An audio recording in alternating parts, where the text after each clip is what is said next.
वजन वाढतंय, नंबर वाढतोय, पोट वाढतंय, ताण वाढतोय, पायाच्या नखापासून डोक्याच्या केसापर्यंत स्पेशालिस्ट तुमच्या भेटीला. पहा ओपीडी फक्त आपल्या मी मराठी न्यूजवर.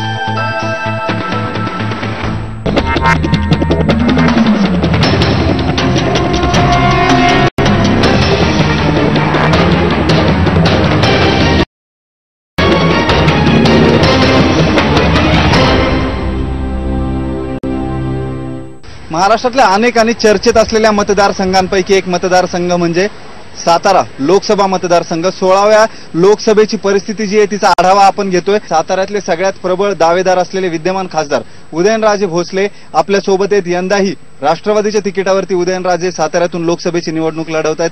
अनेक मुद्दे आहेत. नेमक्या कुठल्या मुद्द्यांवरती ते निवडणूक लढवत आहेत, का सातारच्या मतदारांनी त्यांना मतदान करायचंय, थेट त्यांच्याकडूनच जाणून घेऊया. उदयनराजे, स्वागत तुमचं मी मराठीमध्ये.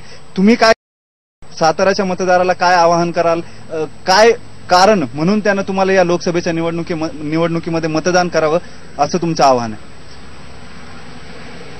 गेले 22 वर्ष मी समाजसेवेच्या माध्यमातून लोकसेवा चालू केली.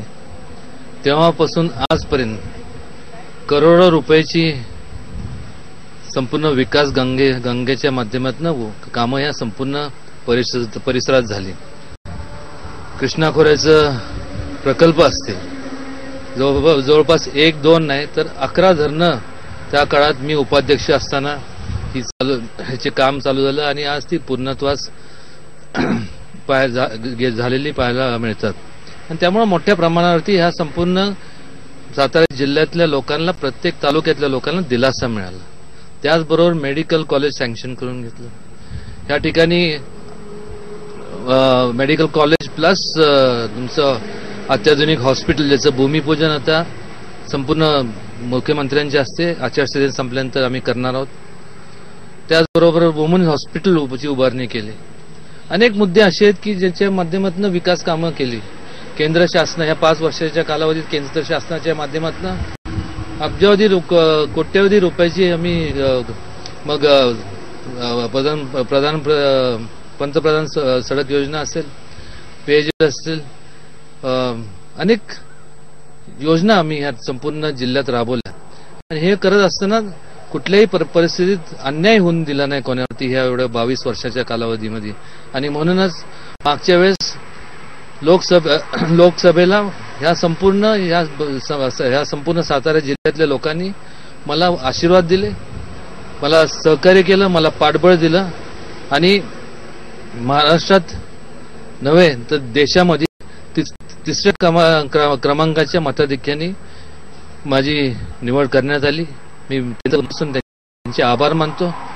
आणि आमच्या जाहीरनामा जो मी आपल्याला देणार आहे आपल्याकडं, तर त्या जाहीरनाम्यात अनेक आम्ही भविष्य काळात काय करणार आहोत अनेक भरपूर मुद्दे आहेत. मी मागणी केलेली नाही, म्हणलं मला फक्त माझ्या झालेल्या कामाची पोचपावती द्या. आणि आदरणीय पवार साहेबांनी उमेदवारी मला दिली आणि आज उमेदवार म्हणून ह्या संपूर्ण मतदारसंघात पुन्हा एकदा तुम्ही निवडणुकीला सामोरे जाताय. गेली 5 वर्ष तुम्ही विद्यमान खासदार होतात. नेमकं काय वाटतं साताऱ्यासाठी कुठल्या अशा गोष्टी आहेत ज्या गेल्या 5 वर्षामध्ये करायच्या राहून गेल्या, धोरणामध्ये त्याचा समावेश व्हावा अशी तुमची इच्छा आहे? आम्ही अनेक कॉलेजच्या तरुणींची आज दिवसभर बोलत होतो. साताऱ्यामधल्या अनेक अपेक्षा आहेत या ठिकाणच्या तरुणांच्या. देश या तरुणाईच्या जीवावरतीच येत्या निवडणुकीत सामोरं जातोय. मोठ्या प्रमाणावरती तरुण मतदार आहेत. असं असताना साताऱ्याच्या MIDCचा प्रश्न असेल किंवा युवकांच्या नोकरीचा प्रश्न असेल, तुम्ही आता सांगितलं की त्यांच्या शिक्षणासाठी तुम्ही वैद्यकीय महाविद्यालय जी ती आणलीत. मात्र हे जे काही मूलभूत प्रश्न आहेत, नोकऱ्यांचा प्रश्न असेल, शिक्षण घेऊन विद्यार्थ्यांनी जायचं कुठे, किंवा अनेक धोरणात्मक प्रश्न असतील MIDCचे, त्यावर आपल्याकडे काय? 5 वर्षाच्या कालावधीत खंडाळा शिरवळ या संपूर्ण पट्ट्यात जर आपण येताना पाहिलं असेल की मोठमोठे उद्योग समूह आम्ही त्या ठिकाणी निर्माण केले. मोठ्या प्रमाणात रोजगार आता उपलब्ध करून दिला. आणि त्या व्यतिरिक्त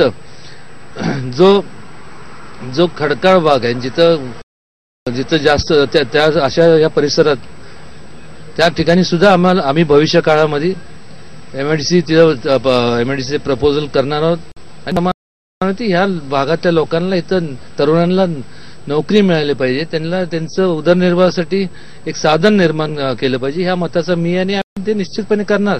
हे करत असताना एक आपण लक्षात घेतलं पाहिजे की लोकसंख्या दिवसांदिवस वाढत चालली आहे आणि त्यामुळे त्या अनुषंगाने विकासाची कामं ही कधी थांबत नसतात.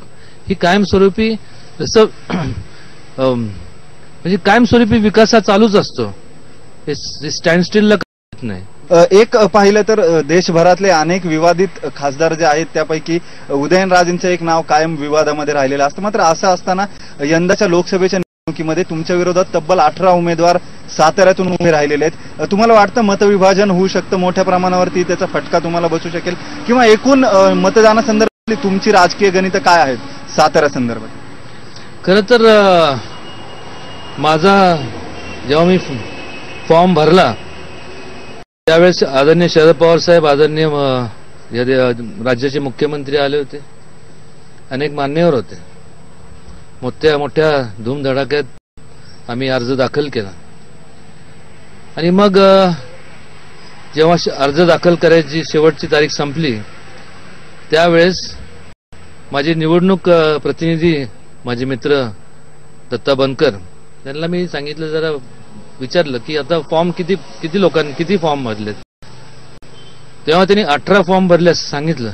मी त्यांना एकच म्हणालो की ताबडतोब तुम्ही उद्या, संध्याकाळी आम्ही बसलो होतोच, उद्या सकाळी तुम्ही निवडणूक अधिकारीकडे जावा आणि कृपया करून विचारा त्यांना ही नेमकी खासदारकीची निवडणूक आहे का ग्रामपंचायतची आहे, आणि जर ग्रामपंचायतची असेल तर आपण फॉर्म विड्रॉ केलेला केव्हाही चांगला. ही जी आता 18 लोक आहेत, मी तर म्हणेन की माझं तर साफ म्हणणं आहे की या संपूर्ण 18 लोकांनी, आपल्या 17 लोकांनी ज्यांनी अर्ज दाखल केलाय, हे एक प्रसिद्धीचं माध्यम आहे. कारण की 25,000 रुपयामध्ये फक्त तुमची जिल्हाभर तुम्हाला प्रसिद्धी मिळते. तेवढ्या 25,000 रुपयामध्ये संपूर्ण जिल्हाभर तुम्ही एखादं जाहिरात दिली तरी जाहिरातीची प्रसिद्धी मिळवण्यासाठी बाकीच्यांनी अर्ज भरलेत असं उदयनराजेंचं म्हणणं आहे.